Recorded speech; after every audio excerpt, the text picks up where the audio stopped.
Êtes-vous face à une montagne si haute que vous ne voyez même plus le ciel? Êtes-vous devant une porte si solidement fermée que toute la force du monde ne semble pas pouvoir l'ébranler?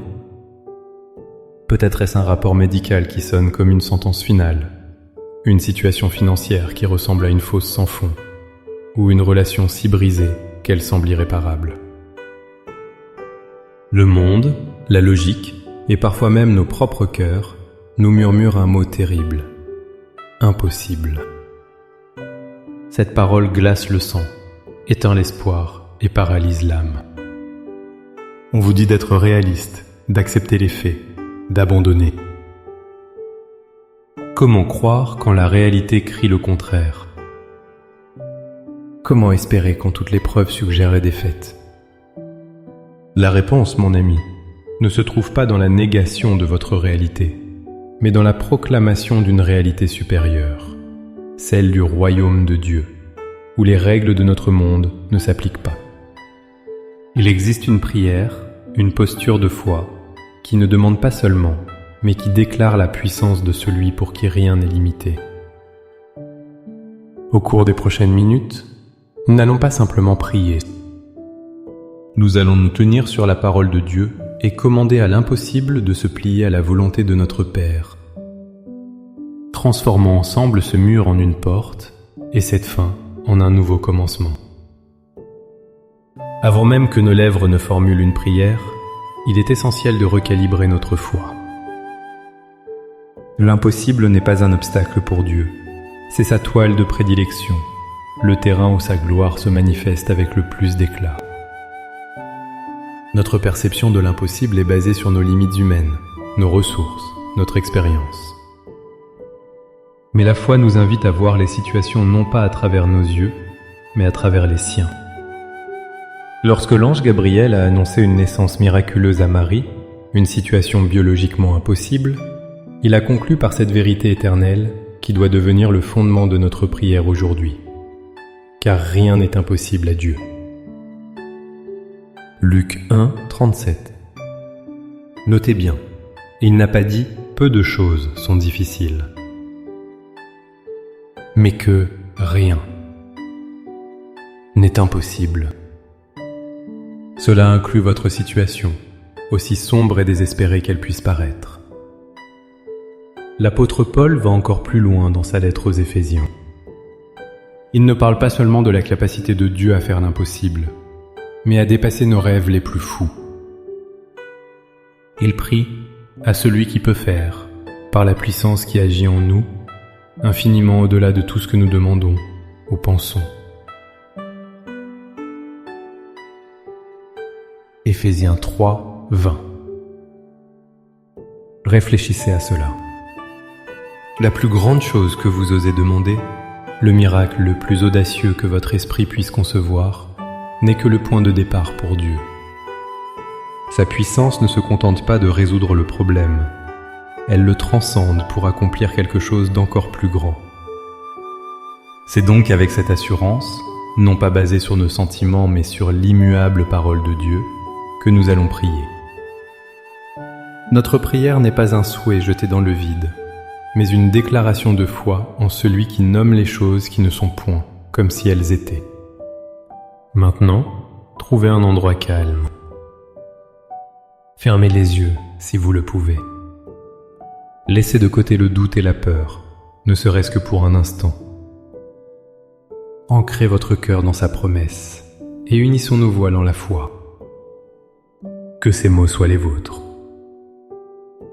Père Tout-Puissant, Créateur des cieux et de la terre, Dieu d'Abraham, d'Isaac et de Jacob, le Dieu qui a fendu la mer Rouge et qui a fait tomber les murs de Jéricho par un cri de louange. Je viens devant toi non pas pour te présenter ma montagne, car tu la vois déjà dans toute sa hauteur intimidante.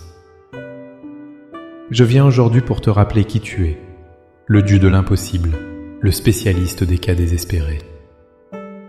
Seigneur, je dépose à tes pieds le poids de la logique humaine et des diagnostics limités. Je renonce à la voix du découragement qui me dit que c'est fini. Je me repens de toute incrédulité, de chaque fois où j'ai exalté le problème au-dessus de ton nom et de ta promesse.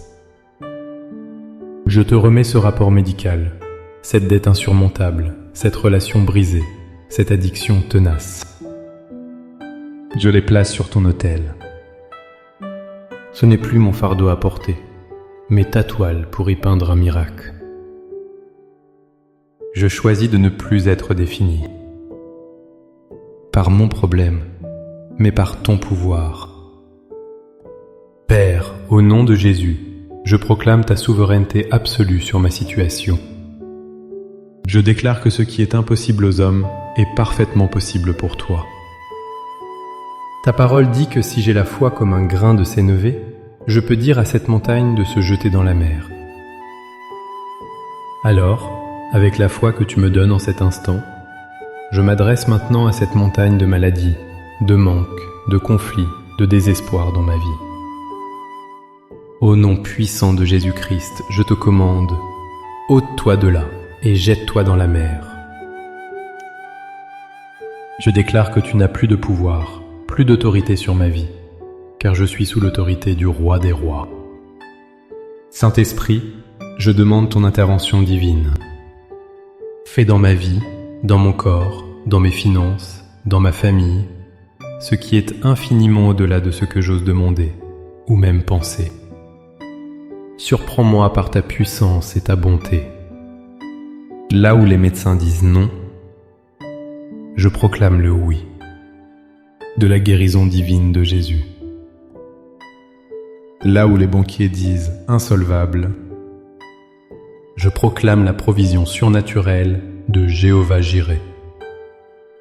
Là où le monde voit une fin, je proclame un nouveau commencement, orchestré par toi. Ouvre les portes qu'aucun homme ne peut fermer, et ferme celles qu'aucun homme ne peut ouvrir. Fais un chemin là où il n'y en a pas.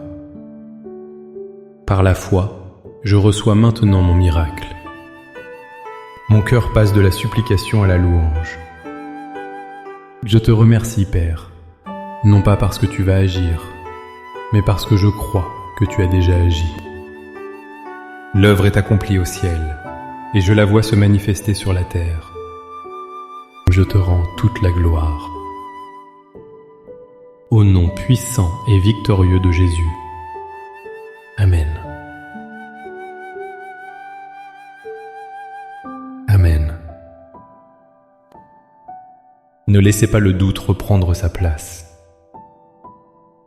La prière de la foi a été faite. Marchez aujourd'hui non pas comme quelqu'un qui attend un miracle, mais comme quelqu'un qui l'a déjà reçu par la foi. Gardez vos yeux fixés sur le Dieu qui déplace les montagnes, pas sur la montagne elle-même. Si cette prière a fortifié votre foi, montrez votre soutien en aimant cette vidéo. Partagez-la avec quelqu'un qui fait face à sa propre montagne, car la foi est contagieuse. Et abonnez-vous pour continuer à bâtir ensemble une foi qui déplace les montagnes.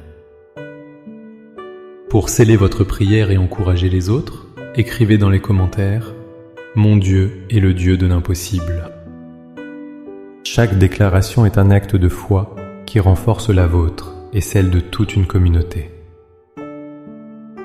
Que le Seigneur vous bénisse et vous garde dans une paix surnaturelle.